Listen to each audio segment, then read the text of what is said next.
My name is Carmen. I'm sitting in my dorm room at Penn State, surrounded by textbooks and the smell of freshly brewed coffee. The maples outside my window are ablaze with orange and red, and the air carries the scent of wood smoke and possibility. It's hard to believe that just a year ago, my future was on the verge of being crushed.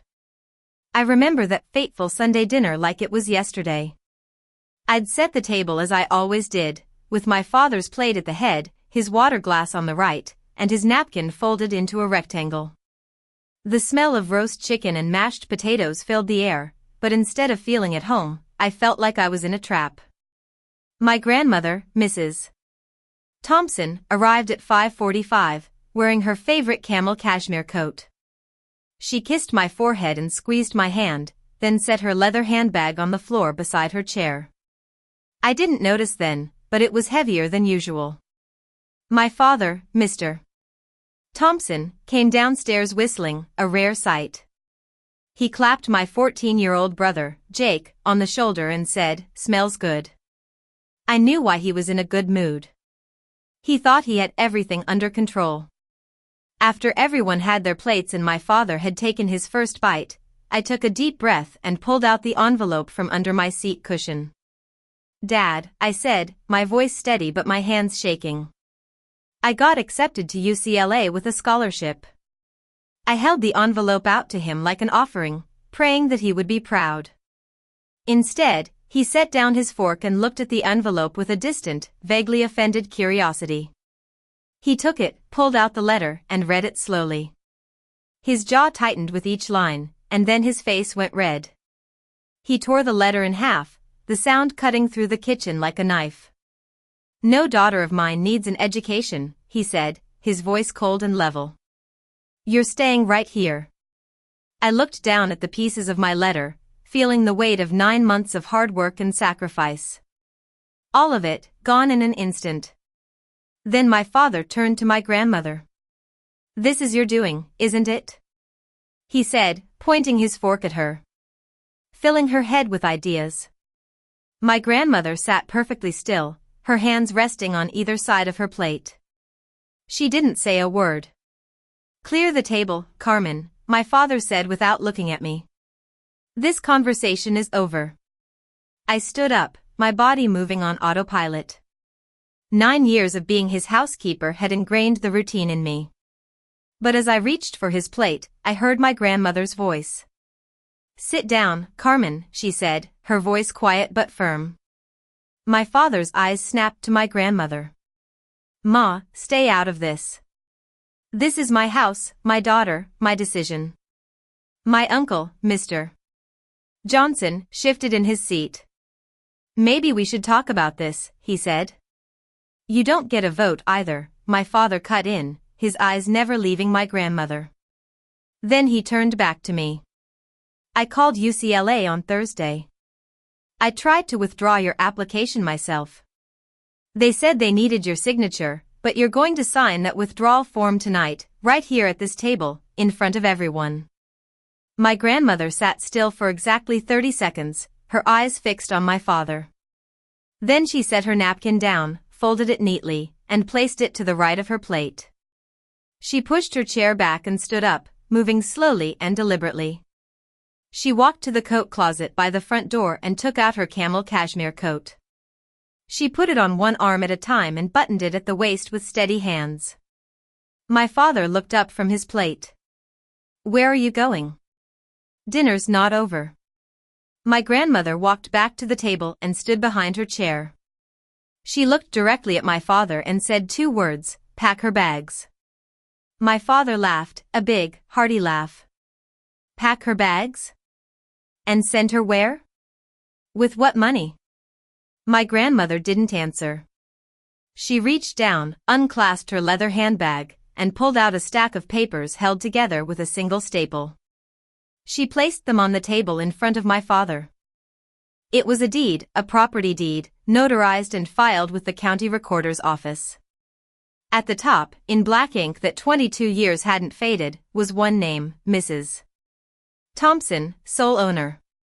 "This house has been in my name since 2002, my grandmother said, her voice steady. I bought it with your father's life insurance money and my savings after he passed. I let you live here rent-free because you were grieving and you had 2 children who needed a roof. But I never, not once, signed this house over to you, Robert.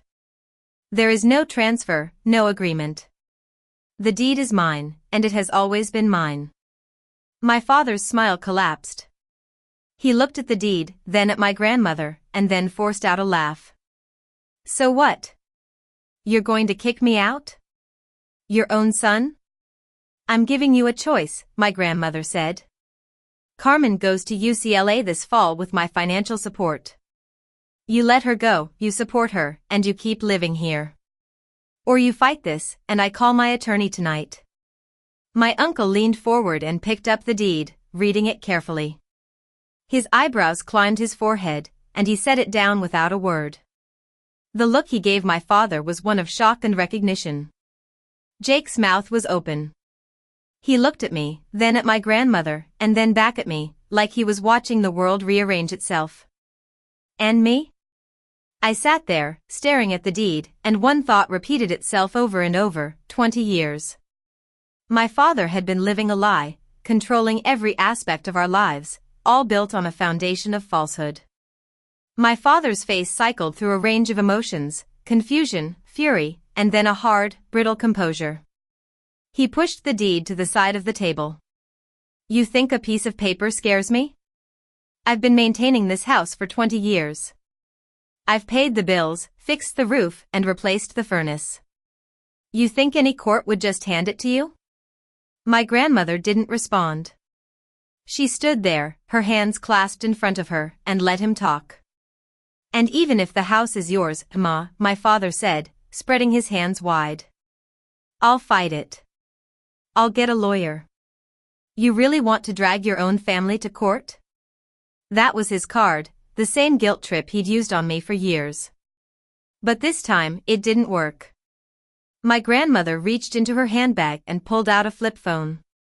She pressed one button, and the kitchen was filled with the tinny ringing of the phone. Hello, David, she said, her voice calm and conversational. It's Mrs. Thompson. I need you to begin the process we discussed. Yes, the 30-day notice. Yes, tonight. Thank you, David. I appreciate it. She closed the phone and slipped it back into her handbag. My father stared at her, his laugh gone, his bluster faded.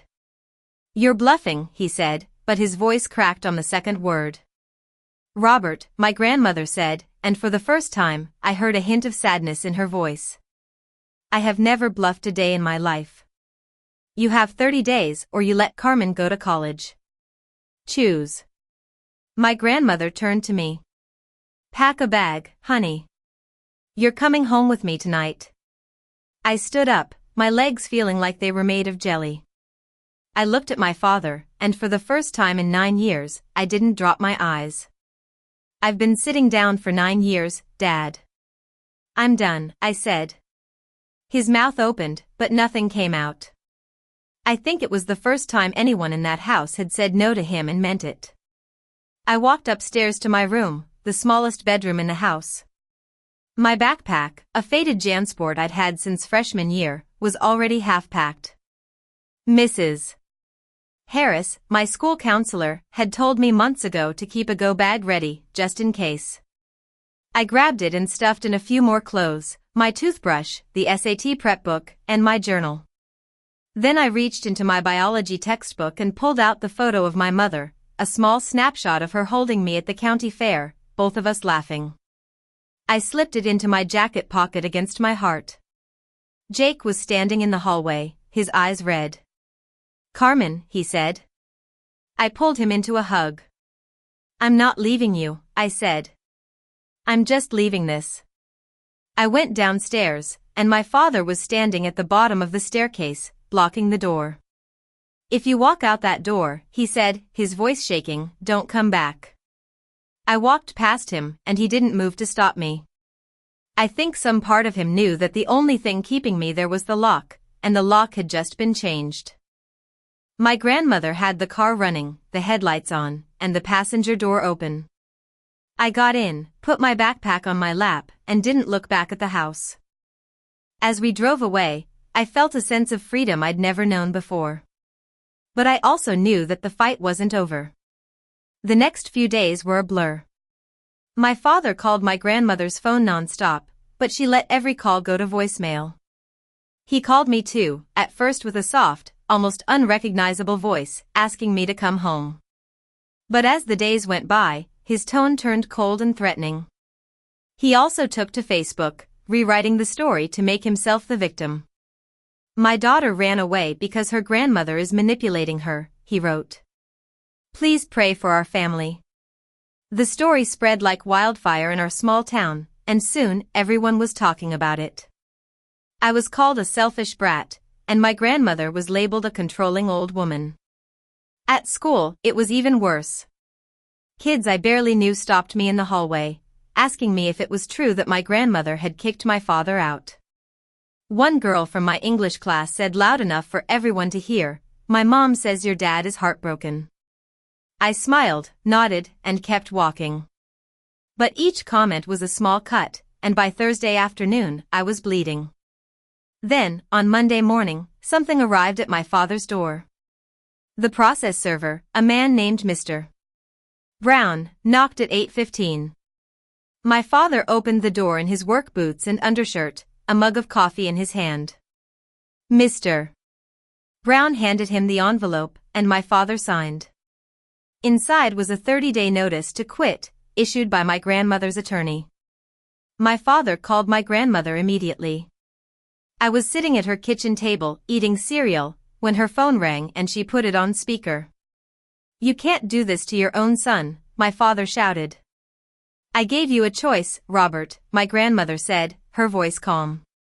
"You made yours." She hung up, and my father went looking for a lawyer. In our small town, the options were limited.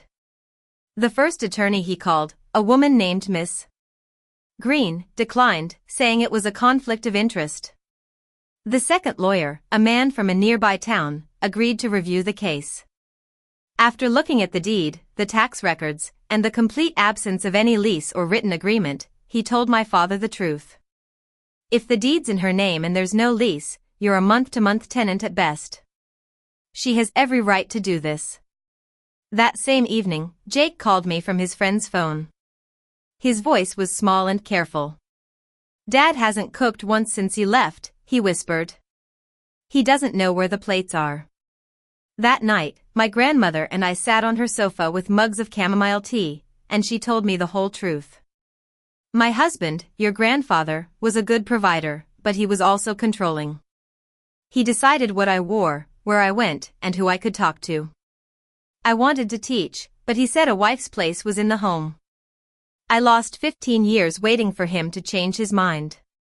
She took a sip of tea. "When I saw Robert doing the same thing to your mother, I thought I was watching a rerun of my own life.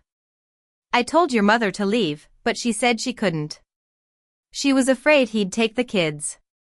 My grandmother's voice grew thin. "Then she got sick, and it didn't matter anymore. After your grandfather died, his life insurance paid out. I combined it with my teaching savings and bought this house outright in 2002. I let Robert live here rent-free because he needed stability, but I never transferred the deed. I knew who he was becoming, and I kept that deed because I believed that one day I might need it." She reached under the sofa cushion and pulled out a manila folder. "Here are the property tax records, every year for 22 years. My name is on every receipt. And here's a printout of an email from David confirming that the title is clear." Then she said something that made the room go very still. "There's one more thing. Your mother left you a letter." I asked about the letter, but my grandmother shook her head. "Not yet, sweetheart. When you're ready." Over the next few weeks, we prepared for the court hearing. David walked us through everything. The deed was unambiguous, and my grandmother was the sole legal owner.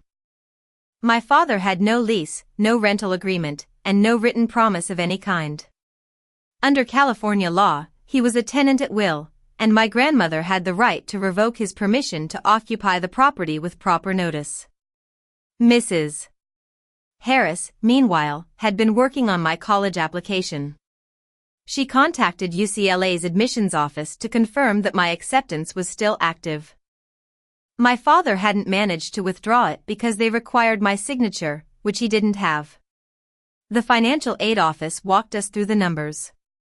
My grandmother's savings, combined with the scholarship, covered the first year of tuition with room to apply for additional aid. Mrs. Harris helped me file a FAFSA with a dependency override, supported by a letter she wrote documenting my home situation. Finally, the day of the court hearing arrived. The courtroom was a small room in the municipal building, filled with fluorescent lights and wood-paneled walls. My father sat on the left side with his lawyer, a man named Mr. Black. He was wearing a dress shirt and khaki pants, but his work boots peeked out beneath the cuffs. My grandmother sat on the right side with David. She wore a navy blazer over a white blouse, her silver hair in a low bun, her posture straight and proud. I sat in the first row behind my grandmother, my hands in my lap, my backpack at my feet. Behind us were Uncle Johnson, who had driven 40 minutes to be there, and a few faces I recognized from town. The court clerk, a young woman with a laptop, recorded everything. The room was small, but it had an audience, and I could feel the tension in the air. Judge Miller entered, a woman in her early 60s, wearing silver reading glasses. She sat down, opened the file, and said, "Let's begin." Mr. Black spoke quickly, building my father's case. He argued that my father had maintained the property for 2 decades, paid the utilities, and invested significant sweat equity into the home. He claimed there was an implied agreement that my grandmother would eventually transfer ownership. Judge Miller listened without interrupting. She took notes as Mr. Black spoke, her expression impassive. Then David stood up. He was quieter than Mr. Black, his voice calm and measured. He presented the deed, the property tax records, and the title search, all confirming that my grandmother was the sole legal owner. "Your Honor," David said, "the deed is unambiguous. My client is the sole legal owner. There is no lease, no written agreement, and no evidence, written or otherwise, of a promise to transfer. Mr. Thompson is, at best, a tenant at will." The 30-day notice was properly served. Judge Miller turned to my father. "Mr. Thompson," she said, "can you present any written document, a lease, a contract, a letter, anything at all, that shows your mother agreed to transfer ownership or grant you a permanent right to reside in this property?" My father looked at Mr. Black, who looked at the table. It was understood, my father said. "She's my mother. Mothers don't need a contract with their sons." Judge Miller put her glasses back on. "Mr. Thompson, this court deals in documents, not assumptions." She reviewed the file for another 60 seconds, then ruled. "Mrs. Thompson has the legal right to evict. Mr. Thompson is ordered to vacate within 15 days, reduced from 30 because he had already been given the original 30-day notice and had chosen to ignore it." My father shot to his feet, his chair scraping back against the tile floor. "This is insane," he shouted. "She's doing this because of a girl who wants to go to school?" The room went silent. Everyone in the courtroom heard his words, and the meaning behind them was clear. Judge Miller stared at my father over her glasses for a full 3 seconds before saying, "Sit down, Mr. Thompson." He sat, but the damage was done. Everyone in that room understood exactly what kind of man he was. After the hearing, we walked out of the courthouse into the bright fall morning. My father stood next to his truck, a rusted Ford F-150 with a cracked taillight and a faded bumper sticker that read, "Support local plumbers." He had his keys in his hand, but he wasn't moving. He looked at my grandmother and me as we came down the steps, David holding the door behind us. "You took everything from me," he said, his voice hollow. My grandmother stopped on the bottom step. She looked at her son, her only son, and I saw a look of sadness cross her face. I didn't take anything, Robert. I just stopped giving. Uncle Johnson walked up beside my father.